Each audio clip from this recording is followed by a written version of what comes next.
Hi everybody and welcome back to Let's Play Tokyo Xanadu EX Plus. That's a fucking mouthful. Anyway, so in the last part it was the start of our adventure pretty much. We just, pretty much last part was a bunch of introductory stuff where we met the main character, Ko, and where we also met a bunch of the other characters that we're going to be spending the majority of the game with. And so in this part, it's pretty much more of the same. You know what I mean? It's going to be more of us find out what's happening with all these other characters and stuff like that.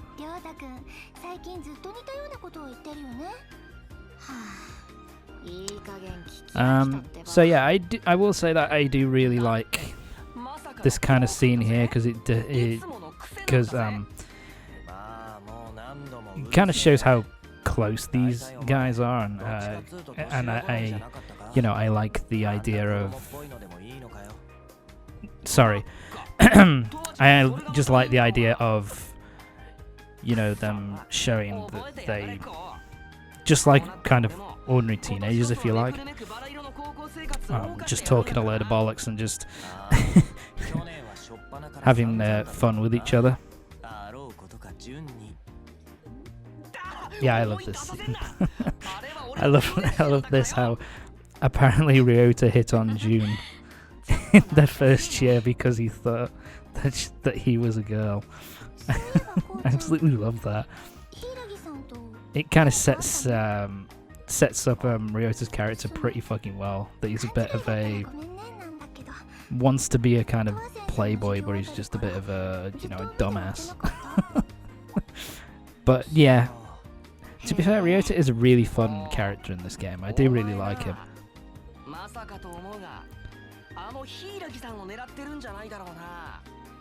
Yeah, and this is another one of the scenes as well. This is another kind of trope. The main character being a teenage boy who has all the girls kind of surrounding him at various points. It's kind of an obvious. It's a really obvious kind of stereotype which is used in Japanese, used in anime in particular. So yeah, we get this stuff too. And this scene is really just to set up kind of like it kind of confirms that Hiragi is a transfer student and that she's kind of. It kind of sets up what her character is here, that she's kind of like the super popular, girls all want to be like her and the blokes all want to get with her, that kind of thing. Ah yes, remember that. In the last part where Shiori kind of stopped outside of the school for a moment. Seemed to be looking at what seemed like nothing. So what's going on there? Yeah, so apparently Shiori's been noticing a kind of strange presence, like she's been sensing someone watching her recently.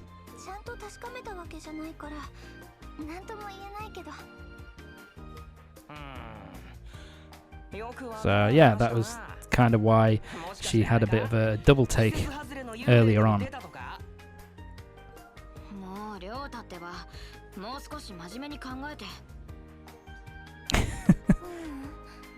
Yeah, Ryota is the comedic clown kind of character, really. Didn't feel human. What the fuck? Is it dog? Cat? Parrot? What the hell's going on, Shiori? Talking about ghosts? Ghosts are scary. Not real, but they're scary.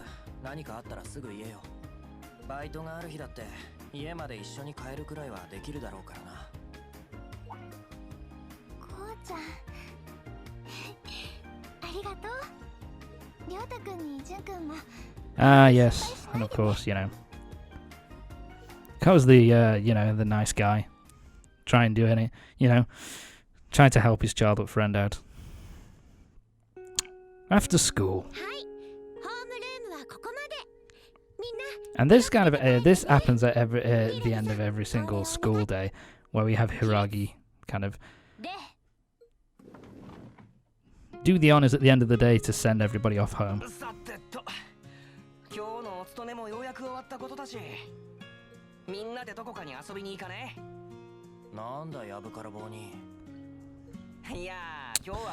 Okay, and then there's this scene pretty much that where we kind of set up what Ko's kind of like, and it also sets up, it's also kind of the reason why the game is structured in the way it is. It's kind of an explanation of how the game's structured the way it is. My apologies. Yeah, so basically Ko has his character is that part of his character is that he has a bunch of part-time jobs, which kind of plays into how the game is structured. So that basically you have your school stuff where you're hanging out, and where you're doing, you know, where the story kind of gets going. Then you have and then there's the stuff after school where you have kind of your free time, and that is when you can kind of go and do, you know, if there's side quests, you can go and do, you know, side quests and kind of help people out. And they also, and there's also like what they call, I can't remember what they call them. I think it's called character stuff. I can't remember the name of it, but basically it's character events or something like that, where you can go around and talk to your friends and basically have a bit of a chat with them about stuff, and you can have a bit of character development for them and find out a bit more about them, that kind of thing, really. And it also, for everybody who's in your party, it also strengthens your relationship with them and gives them kind of boosts and helps you to become and helps you in combat. And this is kind of set up where this isn't really, nothing's done about this. They keep saying that, you know, because it's said constantly that a high school kid having a part-time job is against school rules. But with Ko, he just continues to do it regardless. It's brought up here, and then it's never really... Wow, he moves that with the power of his mind. Sorry, but, you know, it's never really elaborated on kind of beyond that, if you like. It's just like, you know, you're not supposed to have a part-time job, right? Well, as long as you know, moving on. It's that kind of thing where where Ko kind of has his character, and that's kind of where, you know, he keeps doing his part-time job even though he's been told specifically by Toa here, you know, you can't really do that. This is something else as well. In the bottom left-hand corner of the screen, you'll eventually get voicemails. You'll get voicemails from time to time, and basically it's just like little character moments from your friends kind of just saying random shit. So this is the introduction to the library. So the library is basically used for one reason and one reason alone. Well, it's used for a couple of reasons. The main reason is that you read... there are books that you can find in the library, which are restocked every so often. And you can basically read the book, and then that will increase your stats. So it will increase, you know, either your intelligence or, you know, there are various stats like virtue and this kind of thing. And in case you're wondering whether, you know, is that really needed? It actually is needed, because you need to be those virtues to get the best ending. You have to have those stats. You have to have those stats be at a certain level. It's basically in stars, so they're basically 3 stats with 6 stars for each stat. you need a mere minimum of 8 stars total in order to get the best ending of the game.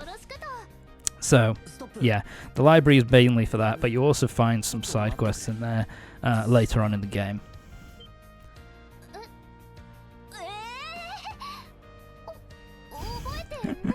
And so now we're introduced to another new character, and this is something which I actually really like about this game, is that this character is where are we going to introduce? Come on, introduce your name. Don't leave me hanging. Here we go. Yeah, so this is Sora Ikushima. Yeah, she doesn't have a keyblade. But basically, Sora is a character which will become a big part of the plot in Chapter 2, and will eventually become a party member. And the thing that I really like about this is that the person who is going to be a major part of the plot for the next chapter is introduced in the chapter before, so that you kind of know what's going on with her, so that you kind of get introduced. Well, this is the character, and then you can kind of go straight into the story of that character in the chapter that they're in. So I actually really like that. The way that they do that is, you know, here's the character, we're setting him up. You'll get a lot more. You'll find out a lot more about them in the following chapter and later on into the game. So I kind of like that. But yeah, so Sora is basically, she's not a childhood friend. Basically, she's kind of like Ko knew her when she was in elementary school. Basically, she went to his grandfather's dojo, and they kind of had a relationship. And they had a relationship for a while where they were kind of like good friends. And they haven't really seen each other for a very long time. So, you know, it's kind of where, you know, she could have passed off for a boy. She was very tomboyish, and now she's kind of like, now looks more feminine, I suppose, according to what Ko is saying here. And yeah, and she's going to have a major part in the next chapter too, but we'll get to that when we get to it. Chiaki. But basically, her deal. So yeah, she's part of the. I'm trying to remember. She's part of the Kendo Club. I think it might just be the martial arts, the Karate Club. There you go. Yes, so they're part of the Karate Club, and that plays into her particular plays into her particular story section. So yeah, basically, Ko knows Sora from a long time ago, and it's kind of, that's pretty much exactly what this is. It just introduces the character. We know a bit about her now, that she's, you know, a part of the Karate Club, that she used to spar with Ko when he was younger, and that's really all we need to know. And that leads us on to this part. I've always been wondering what it looks like. She's got like a gun bag, like a gun holster strapped around her leg. I don't think that's the case though, but it does look like that. It's kind of an odd design choice, in my opinion.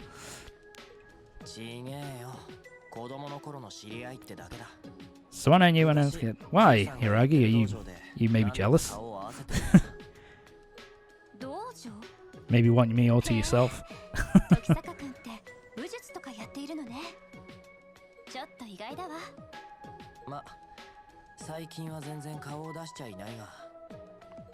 Yeah, and also the grandfather's dojo will kind of come into play as well a bit later on, in chapter 2 mainly.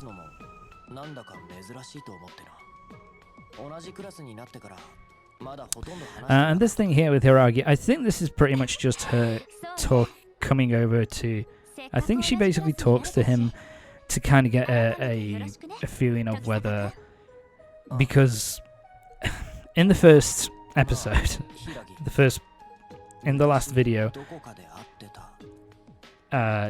she kind of erases our memory of what happened in the other world. And I think she comes to talk to us, comes to talk to Ko to basically to see, you know, to basically see what the hell's going on, like to see whether the memory manipulation stuff that she's done with us, whether that's still holding, whether she has to deal with anything like that. You know what I mean? So I think it's kind of a thing where she's just basically saying, do you know, are you starting to remember shit? You better not be starting to remember shit. I worked hard. What do you want to ask me? Let's get going.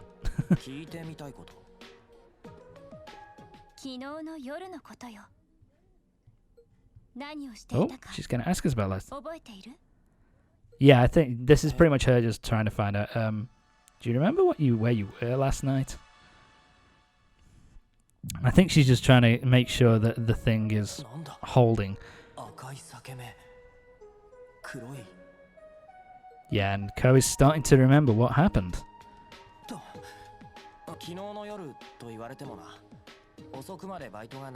And Ko says, yeah. Just kind of plays it off, and it's just like, nah, I can't possibly, red monsters, red portal monsters, that can't possibly be right. Let's just ignore it. Apparently she knows about her part-time job as well. So everybody knows about my fucking part-time job, and yet nobody says that, nobody stops me from actually fucking doing it. Whatever. Probably going to be seen here again.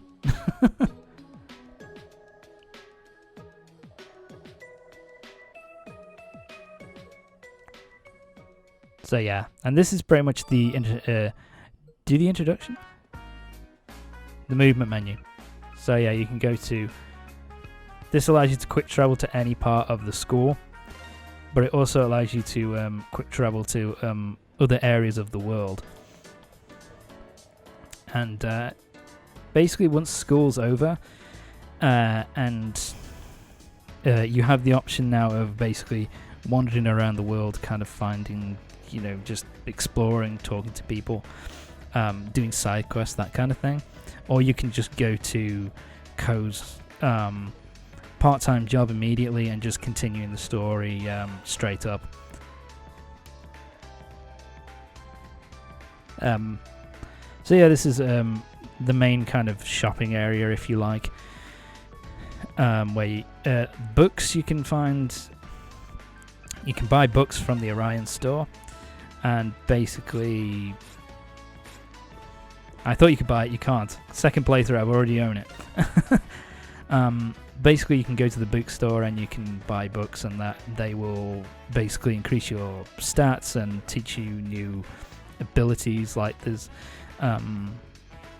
cooking in this game, so you can pick up recipe books and make new stuff as long as you've got the ingredients for it and that kind of thing. You can also buy health restoring items and the like, and basically the normal stuff, really. Yeah, you can buy food if you want. Just thought I'd show that off. But yeah, we're pretty much done here. What was I doing? Oh yeah, I wanted to show off some of the shop.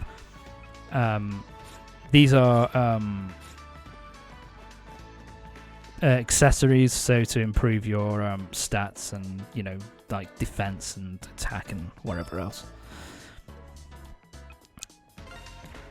So yeah, because really at this point, for the first chapter, you don't really have any side quests or character stories for you to go through. So we're just going to end it and just head straight to Ko's part-time job.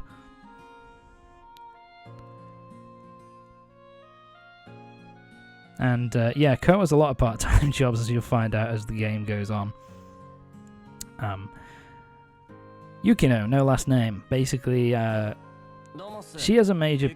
You'll find out that she has a major part to play. To basically explain her role in the story, she's basically like a...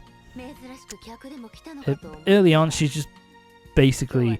She has more relevance later on, as we'll find out later on. But basically, she's like an information broker, where she kind of knows all this kind of shit about the other world, and you kind of get a lot of information from her.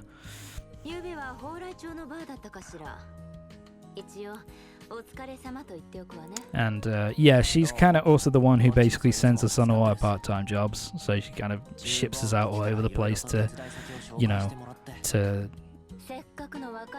that she doesn't have to do shit herself, basically. But there you go. Gullible young lady. I do like her as a character, actually. She's at least she has a dry wit. She's, you know, fairly entertaining. So yeah. So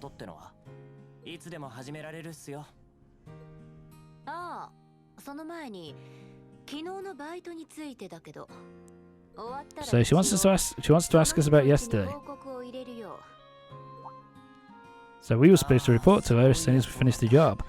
But we know what happened after we left last night. We ran into Hiragi and all that weird shit happened. So yeah, Yukino here seems to maybe know that.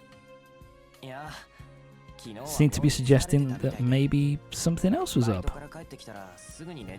That maybe she knows more than she's fucking letting on. But there you go. And this face is like, huh, you don't remember. I think she has a fair idea about what happened at this point, to be honest with you. Oh crap. This is not going to be fun, is it? But anyway. He handed me to dust the store, which made time fly by. But yeah, anyway, that's it for this part of Tokyo Xanadu EX Plus. Why couldn't I remember that? But anyway, that's beside the point. That's it for this part of Tokyo Xanadu EX Plus.